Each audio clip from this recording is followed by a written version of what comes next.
Hello students, आप सभी ने पाइथागोरस ट्रिपलेट निकालने का ये फार्मूला पढ़ रखा है, जिसमें अगर आपको दो संख्याएं दी गई हो तो आप तीसरी संख्या आसानी से निकाल सकते हैं। लेकिन क्या होगा अगर मैं कहूँ कि अगर आपको एक भी संख्या दी गई है तो आप बाकी दो भी निकाल सकते हैं। आइए इसकी ट्रिक समझते हैं। अगर आपको कोई भी सम संख्या दी गई है, मान लीजिए हमारे पास 8 है, अब इस 8 के हमें बाकी दो ट्रिपलेट निकालने हैं, तो हम पहले 8 का स्क्वायर करेंगे। तो 8 का स्क्वायर होगा 64, उसमें 4 का भाग देंगे तो हमारे पास आ जाएगा 16।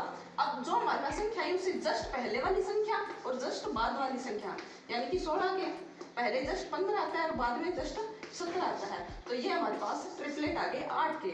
उसी तरह अगर आपको विषम कोई संख्या दी गई है, जैसे मान लीजिए 5 दिया है, अब 5 के हमें ट्रिपलेट निकालने हैं, तो 5 का स्क्वायर करेंगे, ये हो जाएगा 25। अब 25 में 2 का भाग देना है। याद रखिए, अगर सम कोई संख्या का ट्रिपलेट निकालना है तो 4 का भाग देंगे, अगर विषम संख्या का ट्रिपलेट निकालना है तो 2 से भाग देंगे। तो 25 में 2 का भाग दिए, ये आ जाएगा 12.5। अब 12.5 से जस्ट पहले आता है 12 और जस्ट बाद में आता है 13, तो हमारे पास ट्रिपलेट क्या आ गए 5, 12, 13। अब आप मुझे कमेंट में बताइए कि 12 के बाकी दो ट्रिपलेट क्या होंगे। Okay bye.